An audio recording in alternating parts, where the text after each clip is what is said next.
Back to our channel accounting Guruji. Finally आप लोगों को आज मैं एक ऐसी जबरदस्त ट्रिक देने वाला हूं जो आप सुनकर के हैरान हो जाएंगे, और ऐसी टिप्स देने वाला हूं आपको लगेगा कि हाँ ये वर्क हम कर सकते हैं। ठीक है ना। आज की जो मेरी वीडियो है वो लेकर के आपके एमसीक्यू में, यानी कि जिन स्टूडेंट्स के, चाहे वो फर्स्ट ईयर के हो, चाहे वो सेकंड ईयर के, चाहे वो थर्ड ईयर, एंड किसी भी यूनिवर्सिटी से आप बिलोंग करते हो, अगर आपका एमसीक्यू में एग्जाम है तो आपके लिए ये वीडियो बेनिफिशियल है और बहुत ही लाभदायक सिद्ध होगी आप लोगों के लिए। यानी कि एमसीक्यू में तुक्का कैसे लगाएं, क्योंकि देखो ये वीडियो केवल उन बच्चों के लिए है। सबसे पहले मैं आपको ये नोटिस कर दूं, ये वीडियो सिर्फ मैं उन बच्चों के लिए बना रहा हूं जो बच्चे पूरे साल भर पढ़ाई नहीं कर पाए, क्योंकि पढ़ाई ना करने का कारण कई बार उनका जॉब भी हो सकती है, क्योंकि कुछ लोग क्या करते हैं जॉब भी करते हैं, जॉब करने के साथ साथ पढ़ाई करते हैं। एक तो पहला क्लू ये हो गया।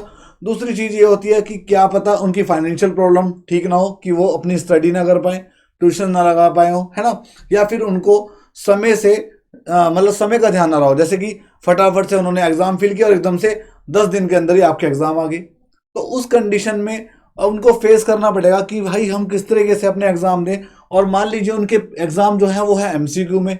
अब एमसीक्यू के लिए देखो, मैं तो इस वीडियो से पहले पहले प्रेफरेंस दे दूंगा। एक टीचर होने के नाते 7 ईयर्स का एक्सपीरियंस है मेरे को, और मैं आपको सिर्फ यही बात कहूंगा कि सबसे पहले आप पढ़ाई करें, पढ़ाई को पहले प्रेफरेंस दें। क्योंकि एमसीक्यू अगर आपको बेस्ट से बेस्ट पेपर देके आना है एमसीक्यू का, तो आपको ज़्यादा से ज़्यादा डीप पढ़ना पड़ेगा, आपको अंदर तक का पढ़ना पड़ेगा, आपको खोजनी पड़ेंगी चीज़ें, तब आपको एमसीक्यू नजर आएगा। लेकिन सेकंड कंडीशन पे आते हैं कि आपने पूरे साल कुछ पढ़ाई नहीं की, कुछ ध्यान नहीं रहा, या फिर फाइनेंशियल पोजीशन हमारी खराब थी, या फिर हम जॉब करते करते पढ़ाई को करते हैं। तो उस कंडीशन में क्या करना चाहिए, हम क्या करते हैं उस वे में कि बिना पढ़े चलते जाते हैं पेपर में। अब पेपर में लिखे क्या, अब करे क्या भाई उसके अंदर, कि भाई एमसीक्यू में अब किस तरीके से हम प्रिपेयर करें। तो आज मैं कुछ बातें बताने वाला हूँ, कुछ चीज़ें बताने वाला हूँ जो आपको नोटिट करनी है और अपने आप पे ध्यान देना है। ठीक है ना। जो लोग फर्स्ट टाइम क्लास को दे रहे हैं, चैनल को सब्सक्राइब कर दें, बेल आइकन को प्रेस कर दें। आइए अब मैं बताता हूँ आपको सबसे पहले ट्रिक। सबसे पहली चीज, अगर जैसे ही आपके पेपर हाथ में आता है तो आप एक वर्ड ध्यान रखें जिसको बोलते हैं एलिमिनेशन मेथड। एक विधि को, एक मेथड को यूज कीजिए जिसको बोलते हैं एलिमिनेशन मेथड। क्या है उसके अंदर, आपको जैसे कि देखा होगा ना, किसी को एलिमिनेट कर देते हैं, है ना, हटा देते हैं। अब मान लीजिए आपने कोई क्वेश्चन पढ़ा, क्वेश्चन पढ़ते ही आपने चारों क्वेश्चन पढ़ो, ऑप्शन को ठीक से पढ़ा, चारों ऑप्शन जैसे आपने पढ़े, तो आपको कई बार मन गवाही देता है कि भाई ये तो बिल्कुल नहीं होगा इसका आंसर। होता है ना, होता सबके साथ होता है, मेरे भी साथ होता था। ठीक है, अक्सर ऐसा करते थे। तो हम क्या करते थे, उन 4 ऑप्शन में से हमने क्या कर दिया, ऑलरेडी एक को बाहर कर दिया। ठीक है, ऑप्शन कितने बचे हमारे पास, 3 ऑप्शन बचे। ठीक है, मान लीजिए वो ऑप्शन हमारा डी था, हमने डी को बाहर कर दिया। अब हमारे पास ए बचा, बी बचा और सी बचा। यानी कि अब आपका सिलेक्शन करना, आपको सिलेक्शन करना आसान हो जाएगा, क्योंकि ऑलरेडी एक बाहर हो चुका। यानी कि जो आपके क्वेश्चन जाने की, क्वेश्चन सही जाने की जो आपकी परसेंटेज है वो बढ़ चुकी है। यानी कि वो अब 60% जा चुकी कि आपका 60% आंसर सही हो सकता है, क्योंकि एक ऑप्शन आपका बाहर चला गया। अब आपको बताऊं बच्चों, में मैक्सिमम जो आंसर होता है, मैक्सिमम आंसर बी या सी में से होता है। यानी कि मैं आपको प्रेफर ये करूंगा कि जो मैक्सिमम आंसर होता है 70% आपका आंसर बी या फिर सी में से 70% होते हैं। कुछ लोग ये होते हैं कि यार नन ऑफ दीज दिया होता है ना, या फिर ऑल ऑफ दीज दिया होता है, तो वो सिर्फ और सिर्फ 10% सही होते हैं। 10% वो सही होते हैं। क्या option, all of these, all of these या फिर नन ऑफ दीज। तो ध्यान से लगाइएगा भाई इनको अक्सर बच्चे क्या करते हैं, जहां उनको ऑल ऑफ दीज दिखा और ऑल ऑफ दीज पे लगा दिया, तो ये गलत है ना। एग्जामिनर जो है वो हमारे चाचा जी नहीं है, हमारे फूफा जी नहीं है कि वो बैठे हुए हैं और भाई आपने लगा दिया निशान वो टिक कर, नहीं, वो भी समझदार हो गए, वो भी समझ गए कि बच्चा ऑल ऑफ दीज पे फटाफट से टिक कर देता जा करके। तो आप लोग इस बात का ध्यान रखिएगा, मैं अपने एक्सपीरियंस के नाते से आपको बता रहा हूँ ये चीज। ठीक है, तो क्या है, ऑल ऑफ दीज 10% होता है, ऑल ऑफ दीज होगा। 90% रॉन्ग होता है, ऑल ऑफ दीज वाले गलत होते हैं। हाँ ठीक है ना। और मैक्सिमम आंसर 70% किस में आता है, बी में या सी में।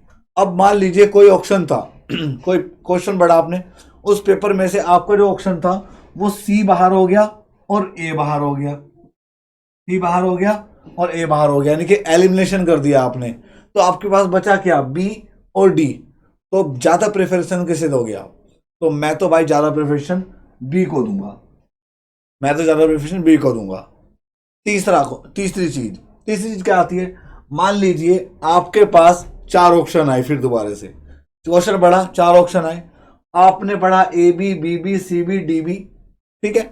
अब डी के अंदर था ऑल ऑफ दीज, सुनना ध्यान से, बी के अंदर था ऑल ऑफ दीज, और आपको लग रहा था कि ए बी है। जब आपने क्वेश्चन एक ऑप्शन ए पढ़ा, आपको लग रहा था बी भी है, ठीक है, और आपको लग रहा था सी भी है, ठीक है।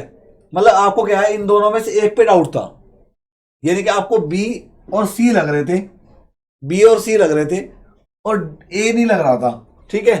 तो इस वे में आपका जब ए नहीं होगा तो इसका मतलब तो ऑल ऑफ दीज तो खत्म हो गया, यानी कि यहां से आपका ए भी खत्म हो गया और आपका डी भी खत्म हो गया। बचा क्या आपके पास, बी और सी।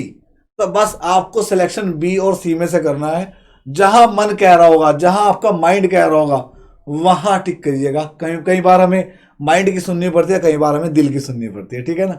बस वो काम मत करके आना कि जय माता दी बी, जय माता दी ए, जय माता दी डी, तो वो भी गलत होता है, ठीक है ना। ऐसा भी नहीं करना चाहिए। और क्वेश्चन में वैसे तो हमारे जो एग्जाम होंगे वो नेगेटिव मार्किंग नहीं होती, नेगेटिव मार्किंग जो होती है वो तो हमारे कॉम्पिटिटिव एग्जाम में होती है।